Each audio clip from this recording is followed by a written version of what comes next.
feel at that point that you had the option to deny the walkthrough?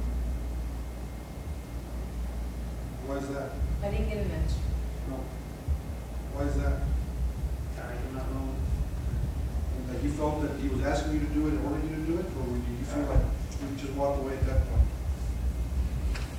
I do not know. Let me ask you this. Prior to you being taken over for the walkthrough, had you been formally charged with murder or not? Do you know? I do not know. When you were taken over to do the walkthrough, were you handcuffed? I was. Were you shackled? I was.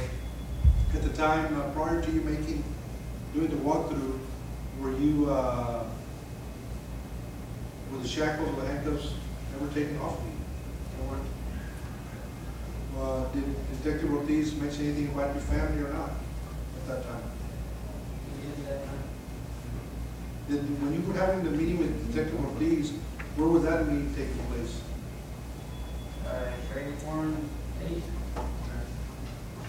And it was for the 3.5 hours that he interviewed you, was there at the Berry One residence, or was it with the police station? Over there. There? Okay. And how is it that he approached you? Did you call him, or did you ask him for him to take you to the? And who's him? Did Detective Ortiz ask you or no? Did you ask Detective Ortiz to take you to the Horn residence? No, I did not.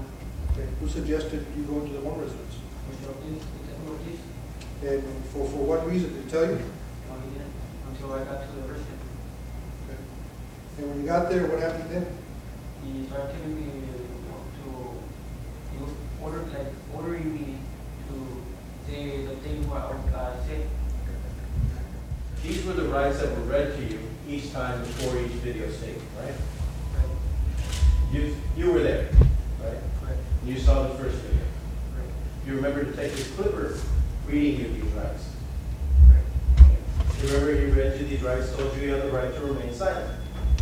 Right. And then anything you said, you initialed right here, right? Right. And you remember him telling you that initial if you understand that you have this right. You remember that he told you that any statement could be used against you in court. Right. And you initialed after he said, if you understand it, initial here. Right. These are your initials, right? Right. It's your handwriting.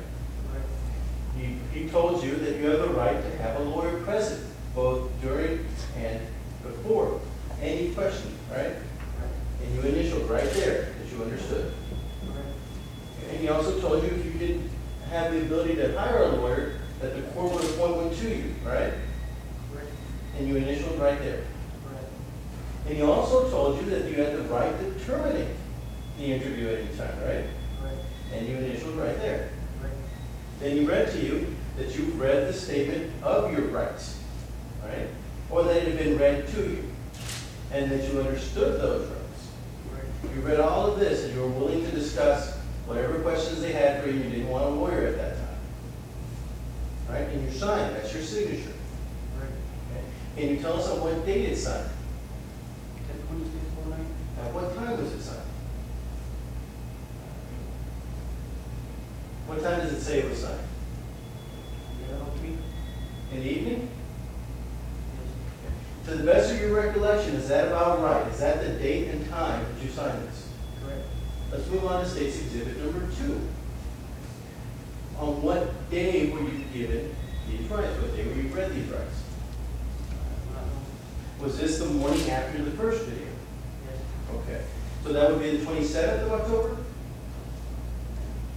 If the first video was on the 26th, would it be accurate to say that the next one was on the 27th? And that's the date that's on State's Exhibit number 2, right? Right. They read you the exact same rights again, right? Right. That's all in the video.